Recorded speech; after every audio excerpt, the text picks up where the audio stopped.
আদর করেছিল দিয়ে বলতেন পাগলা পাগলা আসে যদি খায়। সেই ছেলের মানুষটা সেই আদর কোনো মানুষ থেকে তাৎকার আমাদের বলেনি।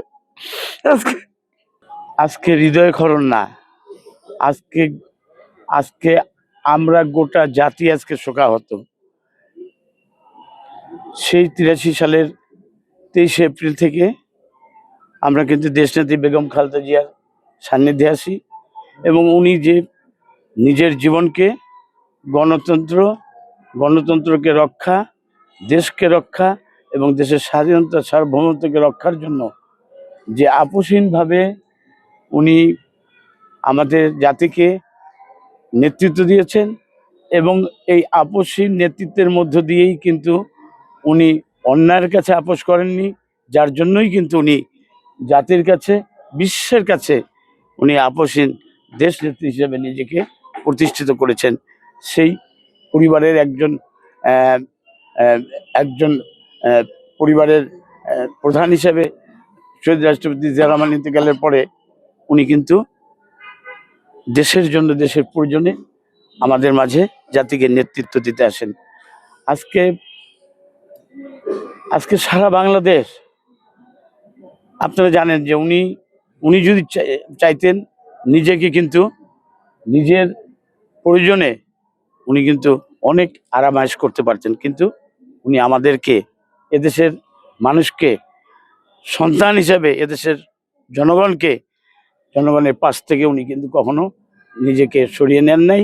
নিজেকে কিন্তু বিদেশের মাটিতে তৎকালীন ফখরুদ্দিন মইনুদ্দিন সময়ে নিজেকে নিয়ে যাননি। উনার ঠিকানা উনি বলেছেন, এই দেশে জন্মেছি, এই দেশে থাকবে, এই দেশেই মরণ। আজকে সেটাই কিন্তু দেশনেত্রী বেগম খালেদা জিয়া একমাত্র স্মার্ট সিটি বসুন্ধরা, আধুনিকতায় এক ধাপ এগিয়ে।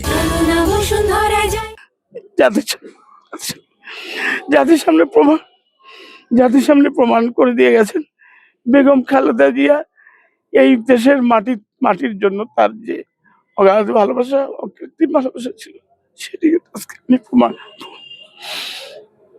উনি কিন্তু প্রমাণ করতে পেরেছেন। আমরা গোটা জাতি, গোটা দেশ, আমরা দিনাজপুরবাসী, আমরা সকলেই শোকাহত। আমরা শুধু এইটুকুই বলবো, উনি নিজের জন্য না, সবসময় দেশের মানুষের কথা চিন্তা করেছেন। দেশের মানুষের কথা চিন্তা করেই উনি কিন্তু জেল খেটেছেন, নিজের জীবনকে উৎসর্গ করেছেন। আল্লাহ পাক, আমরা শুধু আজকে একটি কথাই বলবো, আমরা আসেন, আমরা ওনার জন্য হাত তুলে আল্লাহ রাব্বুল আলামিনের দরবারে দোয়া করি, আল্লাহ পাক যেন ওনাকে জান্নাতুল ফেরদৌস নসিব করেন এবং ওনাকে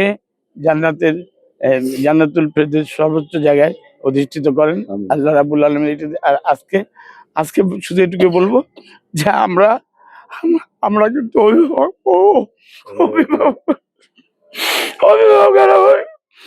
আজকে বেগম খালেদা জিয়া আমাকে আদর করেছিল দিয়ে বলতেন পাগলা পাগলা আসে যদি খায়। সেই ছেলের মানুষটা সেই আদর কোনো মানুষ থেকে তাৎকার আমাদের বলেনি। আজকে আল্লাহ পাক ওনাকে জান্নাতুল ফেরদৌস। ধন্যবাদ ভাই।